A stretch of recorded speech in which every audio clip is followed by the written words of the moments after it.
Holy, holy, holy, holy, holy, holy, holy, holy, holy, holy, holy. Father of heaven, Lord Jesus, Baba, katika jina la Yesu Kristo wa Nazareth hai. Bwana Yesu, asante kwa ajili ya jioni ya leo ambayo kwa kipekee kabisa umeruhusu Bwana tukutane mahali hapa patakatifu pako Luzu Prayer Mountain kwa ajili ya dakika chache ambazo umetupa kila Jumapili jioni. Ili Mungu, pale ambapo tumeshindwa kupokea tunapotoka katika ibada zetu, umeruhusu kupitia mtumishi wako Bwana ili tukapate neno jipya tukiwa mahali hapa la kutuvusha.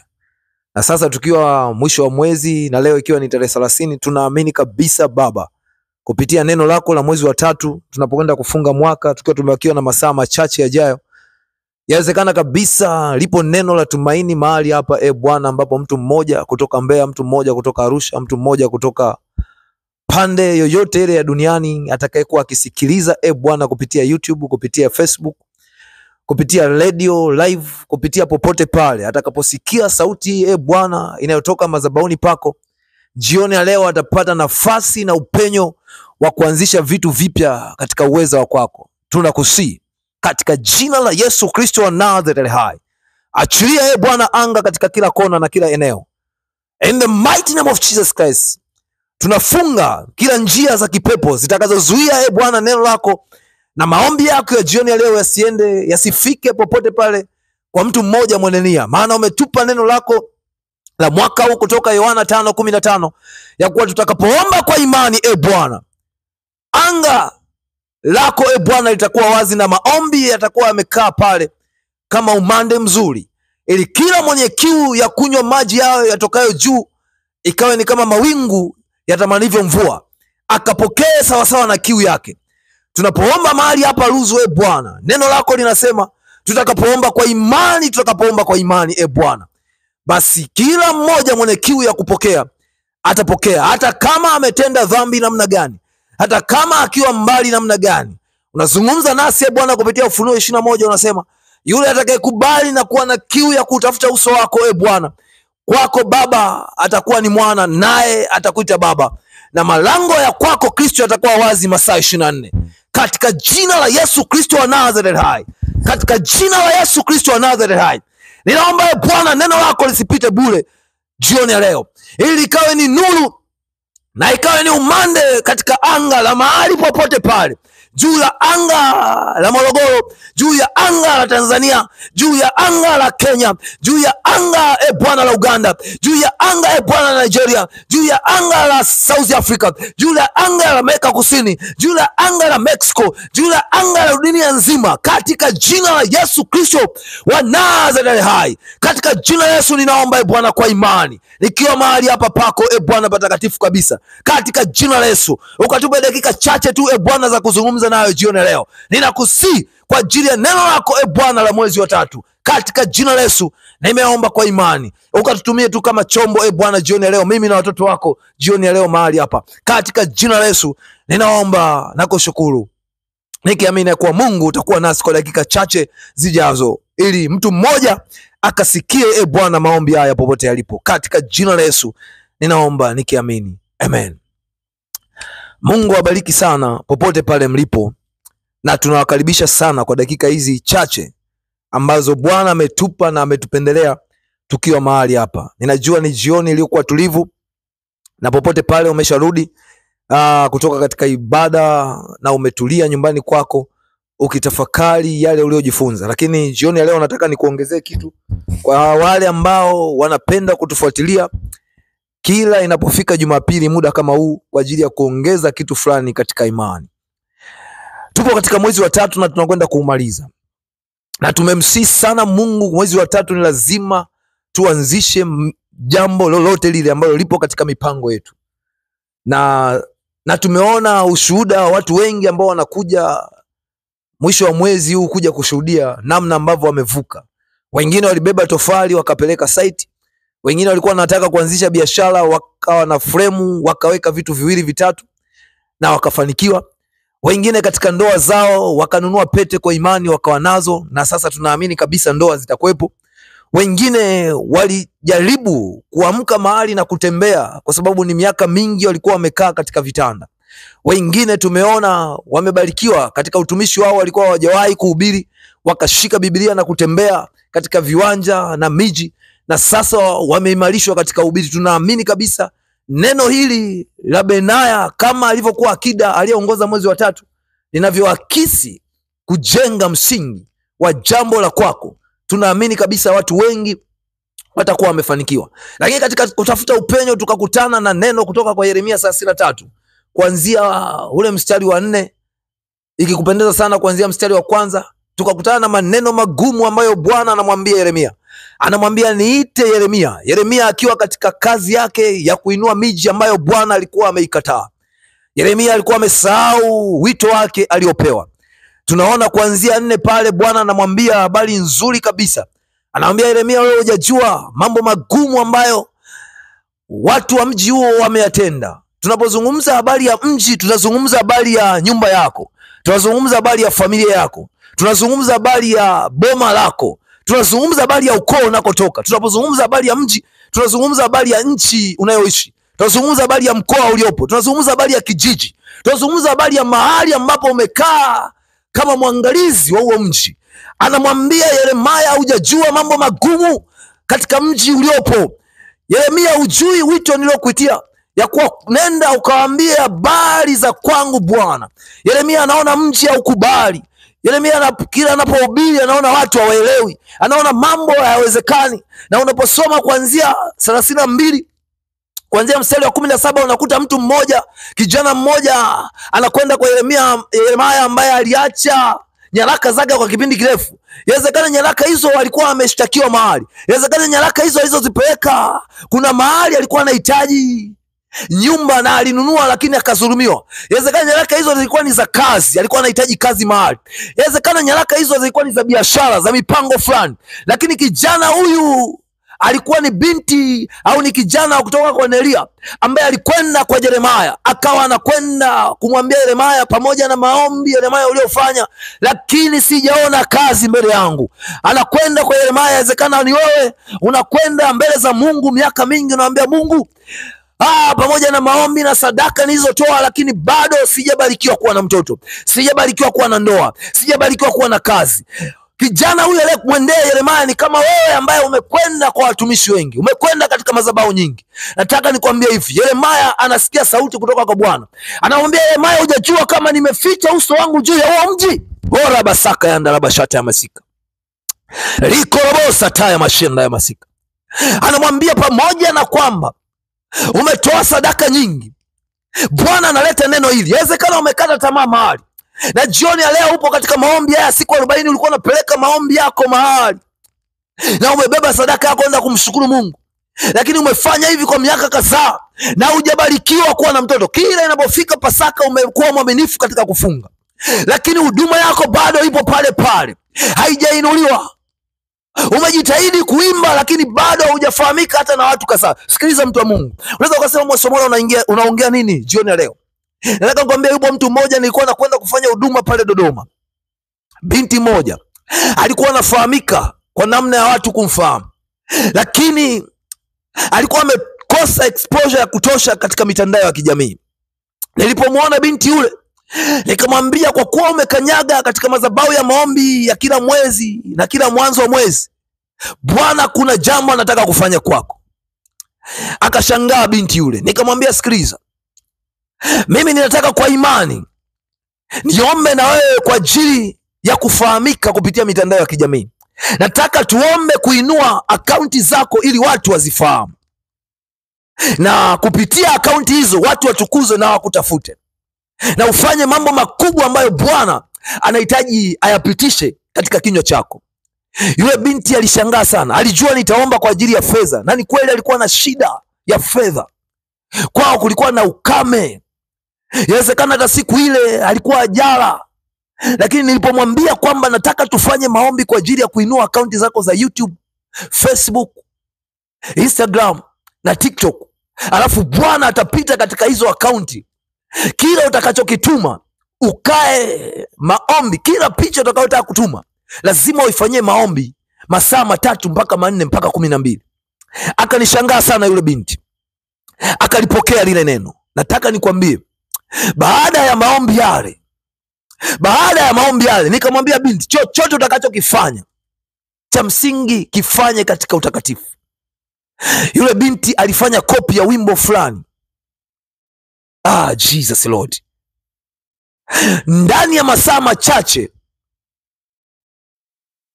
masaa machache alishangaa akaunti yake, viewers walivyokuwa wengi, walivyoongezeka, watu wakaanza kumtafuta.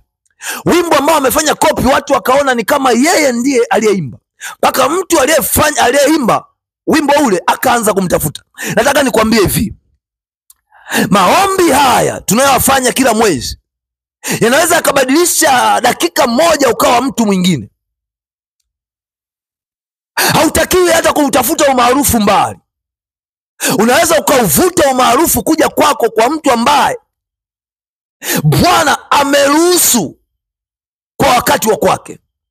Ukifika wakati wako wa kufanya jambo kupitia maombi haya tunayofanya kila mwisho wa mwezi mahali hapa, Jesus Lord, nataka nikwambie lipo badiliko, kipo kitu nakwenda kupokea. Binti huyo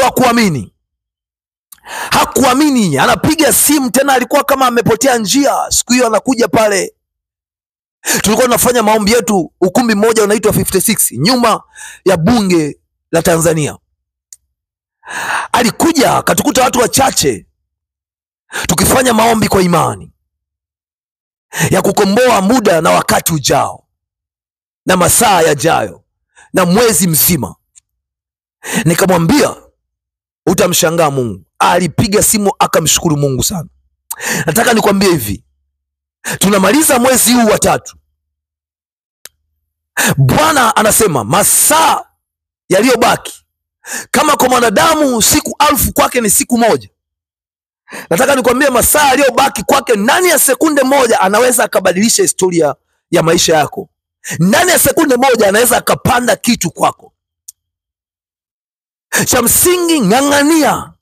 Kama mwezi huo hujafanikiwa kupanda chochote kile, ukiwa ni mwezi wa kuanzisha vitu, wa kujenga kwa imani, kuanzisha vitu kutoka katika ulimwengu wa roho, nataka nikwambie hivi, masaa machache yaliyobaki kutwa kesho lazima Bwana atafanya. Na ndio maana jioni ya leo nimekujia mahali hapa nikiwa na nguvu na Roho Mtakatifu akiwa anatusukuma nyuma, kwamba lazima somo hili liende kwa watu hawa ili wajue mahali waliposhikwa. Ninapokuja kwako jioni ya leo, sio kwamba ninakupa chochote, bali lipo neno ambalo inawezekana katika kutafuta upenyo kwa siku 29 zote umeomba, umetafuta upenyo, hujaupata. Lakini usiku wa leo yapo mambo magumu kupitia neno hili ambayo yamefichwa mahali ulipo. Alafu utakapotambua, utakapoomba, kesho utashangaa unaenda kuanzisha kitu kwa imani. Goriba saka ya ndarabashata. Bwana anamwambia Yeremia, niite Yeremia. Yeremia anamwambia Bwana, nikuiteje? Nimeomba vya kutosha, nimefanya kazi, lakini katika mji huu mpaka ninafungwa uwandani na walinzi wananiangalia. Hawajatambua thamani yangu ya mji huu. Watu wanakuja na dokumenti zao, wanalalamika, waliziacha hapa tangu mwaka mzima, hawajafanikiwa. Watu hao wameleta maombi ya watoto mwaka mzima, hakuna kilichojibiwa. Watu hao ndani ya utumishi wao walibasaka, haujaongezeka popote, wameendelea kudidimizwa. Kila walipoinuka wameendelea kupigwa. Watu hawa hawakujua. Ndio maana nikakwambia hata yule binti ya kujua, alikuwa anahangaika na kutaka kufanya live recording, anahangaika na kutaka kufanya matamasha makubwa, lakini hakujua kwamba kupitia mitandao ya kijamii anaweza akatengeneza kundi kubwa la watu ambalo linaweza likafanyika baraka kwake. Na mpaka leo ninavyokuambia, umepita mwaka na sasa ameshafanya live recording 2 na anakwenda kufanya ya 3 katika ukubwa wenye budget zaidi ya milioni 30. Lakini ukimuuliza binti huyu mwaka uliopita kama alikuwa anatafakari vitu kama hivi, sio rahisi. Lakini leo ana uwezo wa kuweka budget ya milioni 30 na kufanya live recording pale Dodoma, akiwa na watu wengi nyuma wakimsupport. Lakini kwa sababu tuliomba kwa ajili ya kufungua malango kupitia kupitia mitandao ya kijamii. Oribasaka andarabashata. Bwana anakuambia hivi, masaa machache kabisa kupitia neno hili la Yeremia 33 kuanzia mstari wa 4. Anamwambia, anamkumbusha Yeremia. Anamwambia Yeremia, katika kuomba kwako muda mrefu na kuwaombea hao, nimeficha uso wangu juu ya huo mji. Masekarabashata ya masika ndorobashata. Bwana anamwambia Yeremia, nimeficha mji wao, uso wangu katika huo mji Yeremia, ndio maana mambo hayaendi. Yeremia anataka kujua kwa nini Bwana ameficha uso wake. Bwana anamwambia watu hao waliweka maagano na miungu yao. Waliweka maagano, nami niliukasirikia mji huo, nikaficha uso wangu. Bwana akificha uso wake mahali, hata kama utaomba, utatoa sadaka, lakini usipofanya maombi ya kumwita Bwana akakuonesha namna watu hao walivyofanya, hauwezi kutoka katika jambo hilo ukiwa mahali hapo. Anamwambia Yeremia, nimeficha uso wangu juu ya mji huu. Yeremia anaanza kuomba, anamwita Bwana, anamwambia niambie hayo mambo magumu nisiyoyajua. Ndipo Bwana anaanza kumweleza, anamwambia watu hao waliweka maagano, walichinja, waliua, walifanya walivyotaka kwa miungu yao. Nami nikaona si vyema kuandamana nao, nikaficha, nikageuza sura yangu juu ya mji huu. Kwa hiyo Bwana anapoweka ugumu katika mji, manake kila atakayekanyaga mji huo hakutakuwa na baraka yoyote ile. Ni watu wangapi wamejua? Ninaposema habari ya mji, narudia tena, ninasema habari ya nyumba uliopanga. Masekerebo shana ya masika. Ninasema juu ya mahali unapoishi. Ninasema juu ya mkoa uliopo. Ninasema juu ya nchi unayoishi. Ninaposema habari ya mji, nazungumza na mtu mmoja ambaye amekwenda katika nyumba kupanga, akakuta mkataba wa mwenye nyumba unasema, nyumba hii siruhusu mtu mwenye mke au mtu mwenye mme. Nyumba hii siruhusu watoto. Nyumba hii nahitaji mabachela. Nyumba hii nahitaji hichi na hichi. Watu wa Mungu, tumekutana na mikataba hiyo katika nyumba nyingi tunazokwenda kupanga. Yeremia anamwambia nimeficha uso juu ya mji huu. Wewe hujui mtu huyo alipokuwa akipandisha ukuta wake alinena nini. Inawezekana anamwambia Yeremia watu hao katika dari zao walipokuwa wakiezeka, anamwambia soma Yeremia kuanzia 16. Anamwambia inawezekana katika dari zao watu hao walichinja, wakaweka mafuvu, wakanena na miungu yao. Na wewe umeenda chini ya dari hilo, juu ya mji huo. Inawezekana yupo chifu alizungumza habari ambazo zilikuwa zimempa hasira Mungu, naye akaficha uso wake katika mji huo. Masakarambashana ya masika. Unasema somo unaongea nini? Nasema naongea na watu ambao wamehangaika kutafuta watoto kwa miaka mingi. Kila mimba inapofika miezi 8 inaharibika. Alafu mume wake yupo kikazi Arusha, mume wake yupo kikazi Marekani. Anapokuja anakutana naye kama kawaida, na mwanamke anapokea mimba, lakini mwanaume huyu anakaa katika nyumba ambayo amebeba mkataba ambao unasema nyumba hii siruhusu watoto. Basi karabashana ya masika. Kila inapofika miezi 8 mimba inaharibika. Kila inapofika miezi 8 mimba inaharibika. Kumbe Bwana aliyeweka ujauzito huyo amekaa kwenye nyumba ambayo hairuhusu watoto kutoka katika vizazi vyake. Masekelebosha taya mazika. Kijana mmoja, binti mmoja amepanga mahali, anahangaika na ndoa, na yupo mchumba, kila mchumba anakimbia. Kumbe nyumba hiyo aliyopanga imeweka mikataba ya kuwa nyumba hii siruhusu mtu aishi na mke wala mume. Masekelebosha taya mazika. anaandamana na vifungo hivyo kila anapotoka asubuhi kuelekea kazini na kurudi, kila anapotoka asubuhi na kuelekea kazini na kurudi, anaingia kwenye vifungo. Kila akitoka anaenda kanisani, anaomba, akirudi kwenye nyumba aliyopanga anakutana na vifungo hivyo.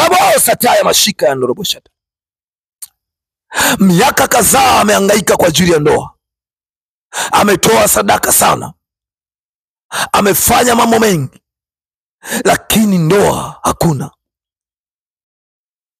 Mtu mmoja anakwenda kufungua biashara yake, ana mtaji wa kutosha, kumbe nyumba aliyokaa mwenye nyumba alipokuwa akipandisha kuta zake alikuwa anamtafuta mtu mmoja ambaye atapanga mahali pale mpaka pale mwenye nyumba atakapokuwa amefanikiwa. Ni lini mwenye nyumba atakuwa amefanikiwa? Maana yake kila unapojaribu kutaka kuwa na mawazo ya kujenga nyumba yako hayapo, kwa sababu yupo mtu kwenye mkataba wake ameandika na amenena na amechinja. Masekereboshata ya masika.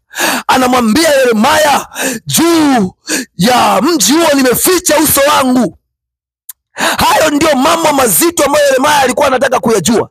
Ndipo Yeremia anakumbuka wito wake na kusema, asante Bwana, sasa nimejua kumbe juu ya mji huu wapo wazazi waliotangulia waliweka maagano. Ndipo anapoanza kubomoa maashera, anaanza kuvunja na kuharibu. Anakumbuka wito wake wa Yeremia moja, anamwambia Yeremia, nimeweka neno langu katika kinywa chako ya kuwa kila mahali ambapo pameweka maagano utapata nafasi ya kuvunja hayo maashera. Yeremia anakumbuka wito wake na kuanza kuvunja na kuharibu,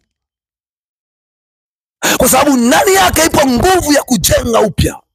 Mareba saka ya ndarabashata ya masika, ramo saka ya mashanda ya masika, rikorobo sata ya mashanga. Kwa hiyo ninakupa nafasi hiyo, tukiwa tumebakisha siku moja, usiku wa leo, ukatafakari mahali ulipo, ukatafakari juu ya ukoo wako, ukatafakari juu ya familia unayotoka, ukatafakari. Inawezekana mwingine anapambana na kuponywa ugonjwa wake wa pressure, anapambana kuponywa ugonjwa wake wa sukari, anapambana kuponywa ugonjwa wake fulani, lakini kumbe ugonjwa huo tayari katika ukoo walishaunenea, nao wanasema huu ugonjwa baba yako alikufa kwa ugonjwa. Soma Yeremia 16, anasema walikufa na wakaachwa kama mizoga, hawakuwa na legacy yote katika mji wala basika. Ndio maana yake Bwana alificha uso wake juu ya huo mji. Masika raboshanda ya masika. Bwana anapoficha uso wake juu ya ukoo fulani, maana yake kila fursa inakuwa imefungwa. Ni wajibu wako wa masaa machache yajayo usiku wa leo, ili kesho itakapofika asubuhi Bwana afungue hiyo nafasi ili ukaweze kukapande kitu kabla hatujaingia mwezi wa 4. Maseka labashata ya masika, rikoroboshana ya masika. Zinabaki historia tu kwamba mashamba haya yalikuwa ya babu yako, mashamba haya yalikuwa babu yako. Wewe umepoteza na Bwana alikuwa amekuandaa kuwa mlisi wa hayo mashamba, lakini tayari kuna mtu mmoja katika familia shetani alimuingia akaweka agano, nayo roho ya kutoka kumiliki ikapotea. Maseka rabashata ya masika, rikorobosata ya mashanda. Nataka nikuambie hivi leo, unaweza ukarejesha umiliki wa familia yako, unaweza ukarejesha uponyaji ndani ya familia yako, unaweza ukarejesha ndoa zilizopotea, ufute historia ya mambo yaliyopita ambayo yameitesa familia yako na ukoo wako na mji unaoishi, kwa kupitia neno hili la mosaka ya mashanda ya mashika, rikorobosata ya mashika. Maombi haya utakayoomba usiku wa leo yamebakisha dakika chache sana. Utakapoinuka, nenda mbele za Mungu, mwambie akukumbushe, kama Yeremia alivyokuwa anamwambia Bwana. Maana ilifika mahali Yeremia amechoka, anajikuta yupo uwandani, amefungwa. Manake kufungwa manake hawezi kufanya chochote. Sasa matatizo ya watu yamejia, yamemwelemea. Anamwambia Bwana nikumbushe. Nenda mbele za Bwana, mwambie Bwana nikumbushe. Utasikia sauti ikikwambia endelea kuniita. Maombi haya unamwita kwa jina la Yesu. Mwite jina lake. Mwite Yesu. Yesu. Yesu. Unapoita jina la mtu, manake unafanya attention yake iwe proportional kwa wakati huo huo, kuliko utakapokuwa unaita tu Mungu wangu. Manake miungu ipo mingi. So unapoita jina la Yesu, manake ni yeye exactly anakugeukia. Ndicho ambacho Yeremia alikuwa anaambiwa kupitia Yeremia 33. Baada ya kujua, Bwana anamwambia nimeficha uso wangu juu ya mji huu. Ndio maana Yeremia, unaona nyaraka za watu ni nyingi, maombi ya watu ni mengi, mezani pako hayajajibiwa. Yeremia ndio anaanza kujua siri baada ya kumwambia Yesu nisaidie. So tunahitaji msaada wa Yesu mwenyewe. Maombi ya leo, nenda hata masaa 3, mwambie Yesu nisaidie, Yesu nisaidie kufahamu siri hizo, ili utakapojua, Mungu atakupa upenyo tu wa kujua. Utakapojua yupo mjomba wako alienda kwa mganga, ora basaka ya ndarabashata ya masika ndoroboshata. Utakapojua rafiki yako alichukua nguo ya ndani akaenda kuinenea mahali masika raboshata ya mazika. Utakapojua yupo jirani yako alichukua nyayo zako na kwenda kuzinenea masika raboshanda. Hizo ndio siri ambazo wanamwambia Yeremia, niite nikwambie mambo magumu usiyoyajua kuhusu mji huo, kuhusu nyumba unayoishi. Utakapomwita Bwana atakuonyesha nyumba unayoishi, mwenye nyumba amefanya nini. Alafu kisha itakuwa ni wewe mwenyewe kuamua kama kesho unahama au ni kupiga.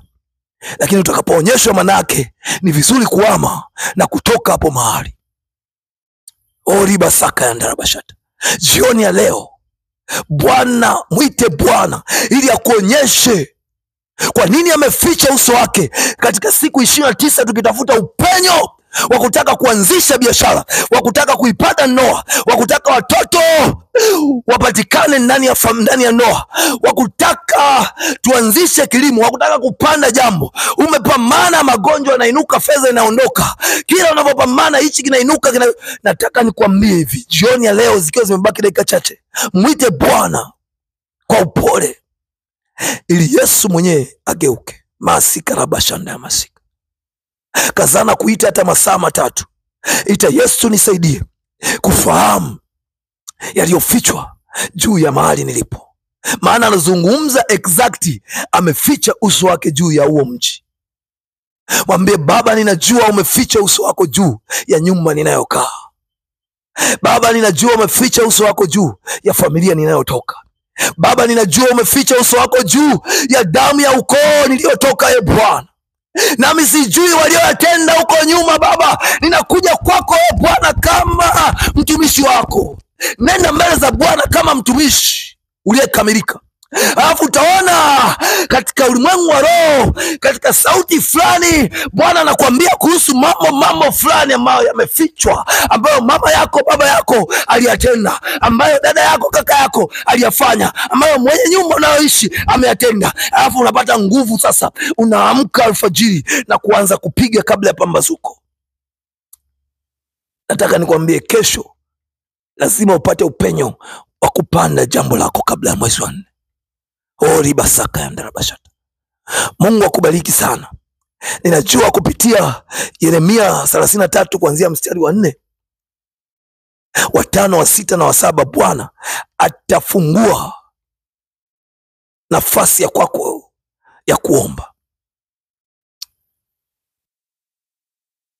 Imefika mwisho, tunakuwa na dakika chache sana za kuhuishwa siku kama za leo za Jumapili. Unaweza ukaenda pale Facebook kwa jina la mtumishi James Mwasomola ukafuatilia somo hili. Mwalike na mwingine. Unaweza ukaenda YouTube pia. Bwana akubariki sana popote pale ulipo. Juu ya posters hiyo utakayoiona, basi kuna maelekezo mengine na namba ya huduma ipo mahali hapo, na services zote. Ukiguswa na neno, ukitaka kutoa sadaka, ukitaka kumshukuru Mungu, unaweza ukatuma message ya WhatsApp kupitia namba zile zilizopo kwenye katika posta utakayoiona. Popote pale, kwa imani, nyosha mkono wako juu ili tufanye maombi kwa dakika 1 tu. Nimshukuru Mungu kwa ajili yako wewe uliye Mbeya. Nimshukuru Mungu kwa ajili yako wewe uliye Arusha. Nimshukuru Mungu kwa ajili ya wewe uliye Dar es Salaam. Nimshukuru Mungu kwa ajili ya wewe uliye Tanzania, uliye Kenya, Uganda na nchi za mbali. Baba, katika jina la Yesu Kristo wa Nazareti hai, asante Bwana Yesu kwa ajili ya jioni ya leo ambayo umetupa ikiwa ni tarehe 30, tumebakishwa na siku moja tu. Yawezekana Baba tumehangaika siku zote 29 hatukupata upenyo katika kulisikia neno lako, lakini leo Baba tunapata neno kutoka kwa Yeremia 33. Labasaka ya narabashata. Unamwambia Yeremia, niite. Kazana kuniita Yeremia. Yeremia naye anakugeukia na kukuita, Yesu nisaidie. Anakuita kwa jina lako Mungu. Nisaidie niyafahamu hayo yaliyofichwa ambayo mimi siyajui kwa ajili ya mji huu. Baba unamwambia nimeficha uso wangu juu ya mji huo Yeremia. Ndio maana zipo dokumenti za watu mezani pako nyingi hazijajibiwa miaka kadhaa.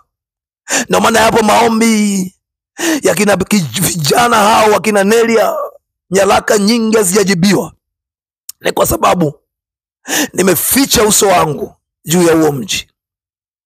Yawezekana Baba jioni ya leo tunatamani tufahamu mambo yaliyofichwa juu ya nyumba tunazoishi kama vijana. Sisi ni watu wa kuhamahama na kutangatanga. Yawezekana tumepanga nyumba zenye mikataba ya kipepo Bwana, na tumeendelea kuomba kwa ajili ya uchumi wetu, kumbe walishaomba walikiingia maagano Bwana na kukamata Bwana uchumi wetu, nasi hatujui. Yawezekana tunaomba kwa ajili ya ndoa Baba, kumbe walishaweka mikataba yao, hawahitaji kuishi mahali hapa na wake au waume. Yawezekana waliomba Bwana wakaweka maagano juu hawahitaji kuishi na watoto mahali hapa, nasi tunaomba kila uitapo leo juu ya watoto Bwana, nasi tumeshindwa. Mimba za wake zetu imeharibika, hata ilipofika miezi 8 miezi 9 hatukufanikiwa kupata watoto kwa sababu tunaishi katika nyumba zenye mikataba Bwana iliyokataa watoto. Bwana, yawezekana hayo Baba sambamba na mengine Baba utatujulisha usiku wa leo, ili tukapata nafasi ya kubomoa na kuvunja, tukabebe ule wito wa Yeremia. Libasaka, tupe huo wito wa Yeremia Bwana majeshi, ili jioni ya leo na usiku wa leo Bwana tukafungua hayo malango juu ya miji tunayoishi. Yawezekana yupo mtu alimwaga damu juu ya jina la ukoo ambalo Baba nimelibeba nalo lina kibali machoni pa watu. Kila nilivyotafuta kazi Baba nilionekana kama kinyesi, kumbe ndani ya jina la wazazi wangu Bwana yupo mtu mmoja Baba alilichafua. Bwana nipe kujua alichafuaje, ili nivunje mipaka hiyo, niharibu Bwana nami nipande upya. Masekerebo shata masi, katika jina la Yesu Kristo wa Nazareti hai. Libasaka ya nalabashete bosika likobo sata ya mashina ya masika. Yesu tunakuita jioni ya leo. Yesu tunakuita jioni ya leo. Yesu tunakuita jioni ya leo. Bwana hatutamani tuvuke kuelekea mwezi wa 4 Baba pasipo kujua hizo siri Bwana. Masekero shata ya masika. Libasakana. Tumechoka Bwana, tumechoka na magonjwa yasiyoisha ndani ya familia zetu Bwana.